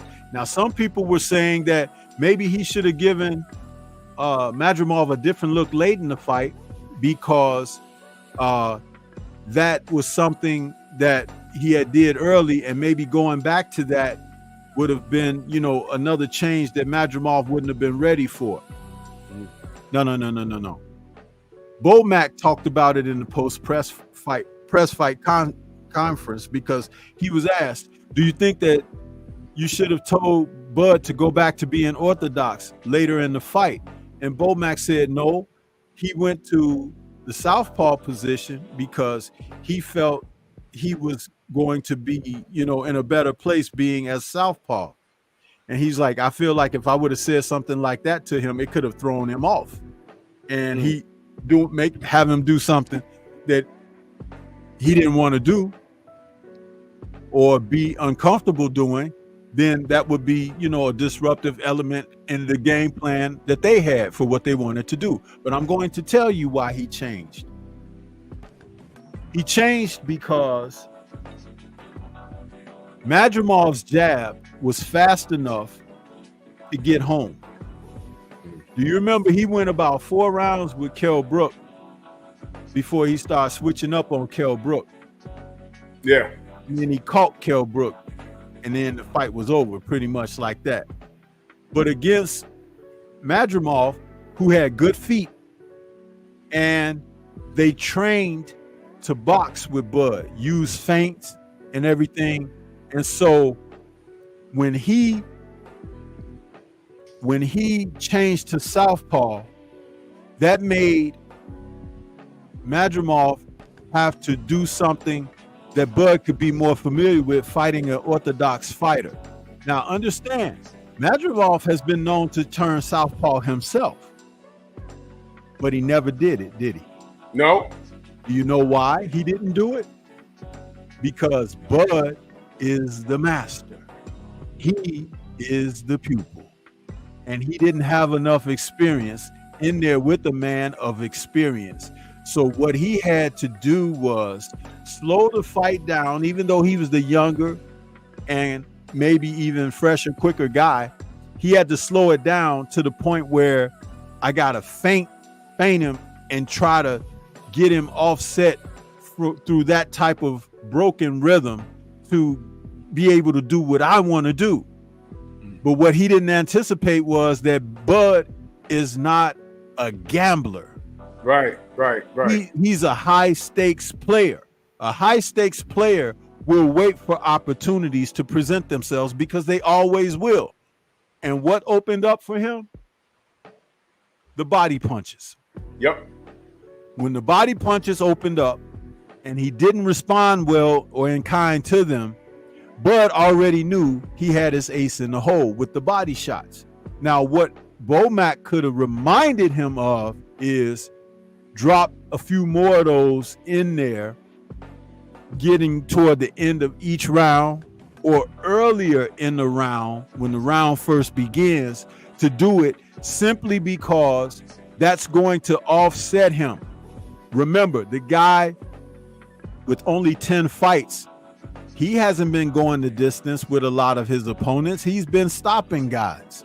Right. So when they got into deep waters, he slowed down his thinking process even more because he didn't want to take certain risks in there against a guy that could get him out of there. And if you don't think that Bud could get him out of there, understand this aspect of how Madrimov fought. He didn't take risks. He didn't. Right. If Bud didn't have something to get rid of him, he would have taken those risks. He would have gone in there and go for broke. But he didn't.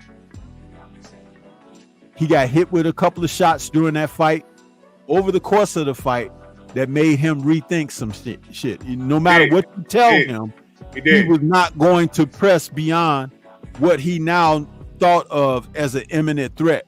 So therefore, all Bud needed to do was stay out front for the fight. He didn't have to gamble or risk or go for broke because he was winning the fight.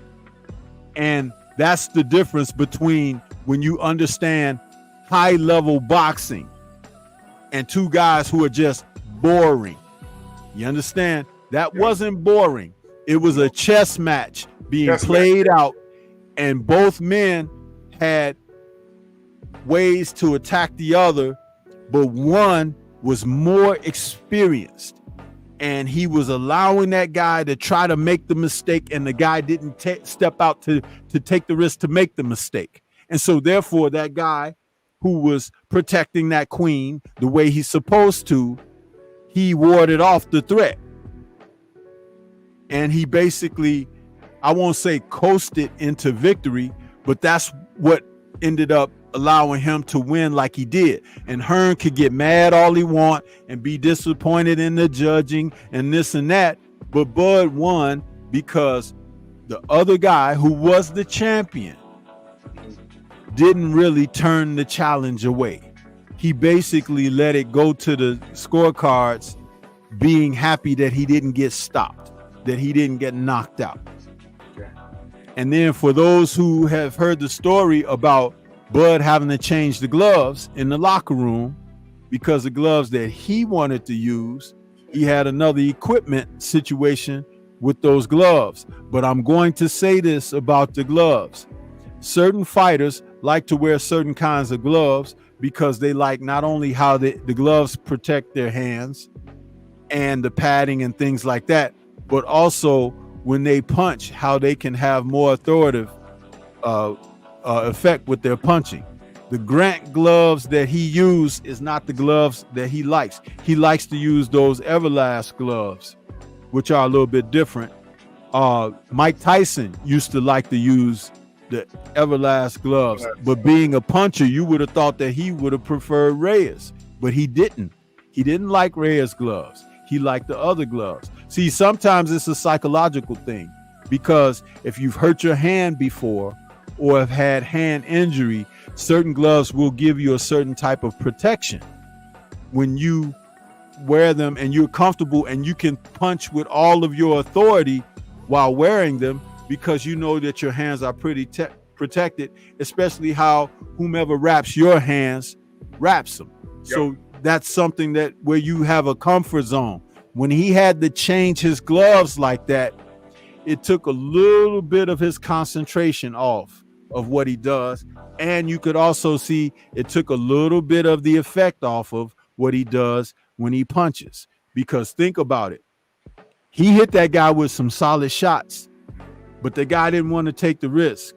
And early in the fight, the announcers were talking about how Bud had damage around his right eye, which he did. And his corner took care of it because they got the swelling down after it initially came up. I think it was round 3, 4, something like that. That swelling was coming up.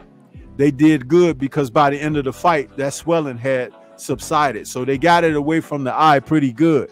But did you see Madrimov's eye? His left eye was damaged.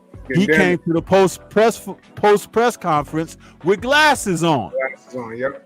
And Ed Hearn had the nerve to talk about and mention during his post-fight comments sitting on the dais, he was trying to talk about, well, you know, we saw that damage around Bud's eye. That was during the fight. But when the post-fight, Bud sat up there, he looked fine, didn't he? But Madrimov, that one that came in there with shades on, hiding the damage around his own eyes. Well, you know, they bruise easy. Yeah, but it happens because he was being touched. That's all I'm trying to say. I just went the long route. He was being touched, and nobody touched him like that before. And there's probably not another fighter outside of Crawford who can touch him like that presently. So, you know, he's dealing from a great position because Bud is closer to the end of his career than he is in the midst of a career. And that's how that plays out. But those are my thoughts about that. And I'm going to say it one last time. Terrence Bud Crawford is a 5-dimensional fighter. He's the best of this era. They don't want to give him the credit. And he's not a boring fighter. Floyd has shown tendencies to be boring because he broke it down to an economic science for himself. If I just win 7 rounds over you, I've won. Bud doesn't think like that. Bud thinks from a standpoint of breaking you down within the fight round by round. If there's a chance to get you up out of there, he's going to go for it. If there's a chance to turn back your challenge and put you in your place, he's going to do it. If there's a chance for him just to make you look silly and foolish, he's going to do it. That's so much different from Floyd Mayweather. But see, people don't have an appreciation for that because they don't watch boxing like that. I was asked earlier about, you know, the thing about guys boxing. I was like, when it's at a high level like that, you have to be able to see exactly what you're looking at. You have to see the levels. Now, Madrimov is a good fighter, but he's not great. But he happened to be in there against a great fighter. And that was very good for him because he got taught some things in there. We'll see how he looks and fares going forward in his career. But it's going to take a hell of a fighter to defeat that young man out of Nebraska. Yo, salute to the Audacity podcast in that super in the Cash App. Much love. He says Black American fighters are most hated, even hated by our own people. Hashtag Black first. Which is why, although I had it a draw, I'm gonna treat it like baseball moving forward. Tie goes to the runner. F that, Bud won. Our family, Shabazz, says he had it 8-4 for Bud. I'm gonna go look at it again. I could be wrong. I'm not perfect. But right on cue, I don't know who this person is. D843 Chuck with a capital C at the end. Okay, apparently he has a story about Bud. Okay, you ain't gotta like Bud, but people see different things. You ain't gotta like Bud, you know. But what I'm talking about is what I saw in the boxing match.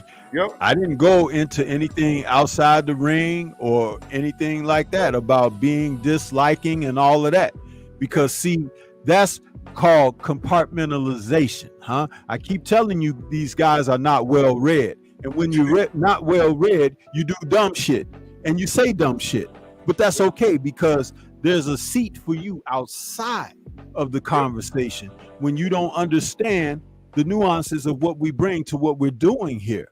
This is not a love fest. This is a boxing conversation and discussion. You see, and it's not done with emotion. It's done with intellect. Try it sometimes. You may find yourself elevated. Now, I just went to this dude's page. She's 11 years on YouTube, and I think that's you with a Triple G hat on, hugging up under Arrow with a Triple G hat on. Hugging up on the Arrow with a Triple G hat on, hugging up on the Arrow with a Triple G. You listen, the jokes literally write themselves, dude. And you're a man of a certain age. Wait a minute, let me go to your page again. See, I gotta do homework on people like this. And why you say that? I had it 8-4 myself for Bud. I had it 8-4. All right, that's cool. I'm gonna go watch it again. Yeah, this is a man of a certain age with a gray beard and all that. And this Bud. Look, I don't know what your problem is with Bud. I don't know what your problem is with Bud, but we in here having a conversation, and you come in here shooting up the stuff. You shooting up the place like those white kids with the trench coats that shot up the students for making fun of them. We come into this conversation and live stream with fully clothed, brother. Don't you come in here with your drawers pulled down, because don't nobody want to see your junk. Okay, come in here correct, or don't come at all, because this is what adults do. What you're doing is very childish, and I am not ashamed or afraid to point out childishness. You see, fella. I don't know how old you are. You got gray on your face, so you're a man of a certain age.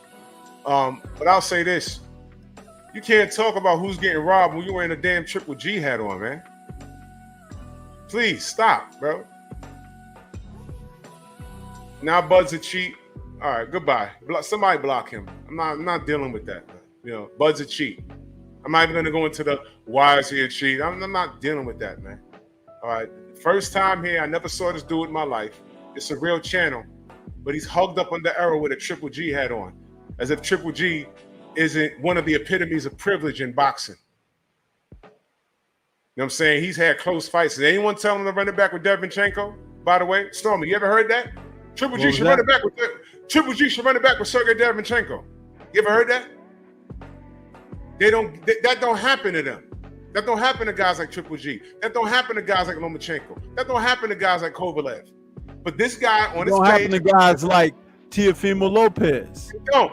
Now, I don't know if this dude's Latino or not, but whatever. He's probably one of those white Latinos. It don't matter. But here's my point, y'all. Here's my point. You see, you got to watch this stuff. Okay? He's hugged up with a picture with Errol Spence on his page. Go look at it. But he has on a Triple G hat. And then he was in my chat talking about damn right. Do you see this? Now I just told you, I scored it a draw. But what I should have said was F that, Bud won. You see, you heard me say I ain't gotta be fair, right? Exhibit A. You see? I don't know, dude. But you see why I ain't gotta be fair. You see that, right? We've been in here having an educated discussion about boxing, getting everyone, all the winners their props. We broke down what happened and why people lost and everything else. He comes in here and just poops on Bud. But just about 5 months ago, I was the Bud hater. Remember that? I was the Bud hater, right? Allegedly. You see what I'm talking about? Yeah. I could critique. Look, I'll critique my own. Never hated Bud. I just didn't understand his business. I could critique my own, but what I'm not gonna do, I'm not gonna let some dude come in here and do that. We protect our own house. I'll critique my brother and my sister, but I'll be damned if some dude in the street does it. It don't go like that. And I don't care if Bud don't give any of us on interviews. That has nothing to do with nothing. I don't know him. I'll tell you this much. You know who did stop and have a conversation with me? Y'all know Bernie did in Vegas. That was good enough. Bernie cool. That was good enough. Every fighter should need a dude like Bernie in their camp, because Bernie is like Bud's friend for real. Ride or die. You need that. Jared Anderson needs a Bernie. Maybe his friend would have told him, yo, don't take that Bacoli fight. Jared Anderson needed a Bernie in his camp rather than the Sugar Hill, who knew all of those guys in the UK. What, he thought he could coach him past Bacoli? Now look, more on that tomorrow. But you see, we're sitting here minding our business, having a conversation. This dude coming here with a smoking barrel. Bang, bang, bang, bang, bang. For what? Because you hate Bud? What? Tell me, he ain't give you an interview? He ain't take a picture with you?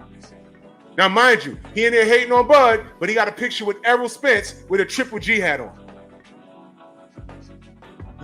Are y'all paying attention or are y'all just watching? You see what I mean?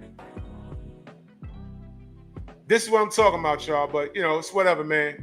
But I ain't gonna, he can't hijack the show because I got a million wrenches in here for a reason. So it is what it is. He's never made content. I just went to his channel.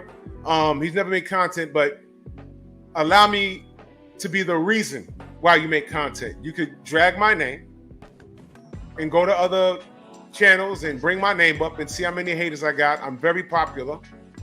And you can go delete yourself and do the Lord's work. You know what I'm saying? You get that 6 RP226, that Smith & Wesson, that Glock 19, play Russian roulette with a semi-automatic weapon, put it in your mouth and do the Lord's work. Don't come in here with that. We don't deal with that. So anyway, Stormy, let them know how they can find you, man. And everybody can find me right here on YouTube. Stormy B-Man is the channel. And that's Stormy B-Man, which is in all caps, but there's absolutely, positively no cap with the channel. Yeah. Link will be in the chat. Yeah, make sure y'all like and subscribe, man. And I don't know, maybe Miguel sent that guy. ¡Ay, Miguel! ¡Miguel! Because, they can make Or maybe he was Miguel. Maybe that was Miguel. They can make up a YouTube channel and tell you that they've been around for 11 years, 12 years, 20 years. I swear to God, back in the day, I said, how does this guy have a channel? And it says he's been a YouTube member for 17 years, and YouTube ain't been around that long. And this was 10 years ago.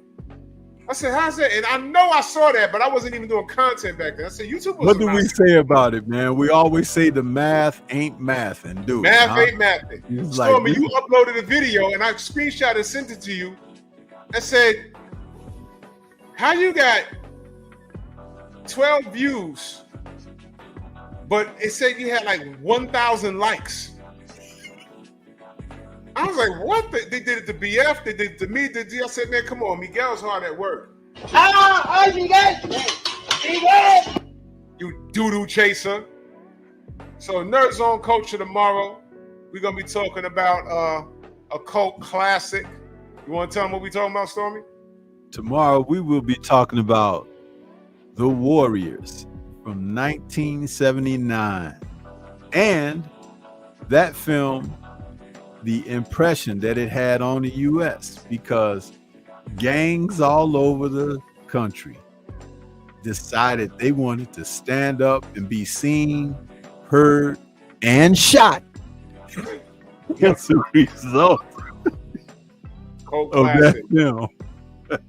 From the Bronx, and they had to bop all the way to Brooklyn, man. I can't wait for tomorrow. I'll be talking boxing right here tomorrow. Pep talk tomorrow. And we out here working, man. Salute to all of you. Venmo, Zelle, Cash App, Super Chat, man. If I miss you in the chat, know that I love you, man. And y'all support me. And, I appreciate that. I really do. And the reunion, y'all. Let me see y'all in Atlanta.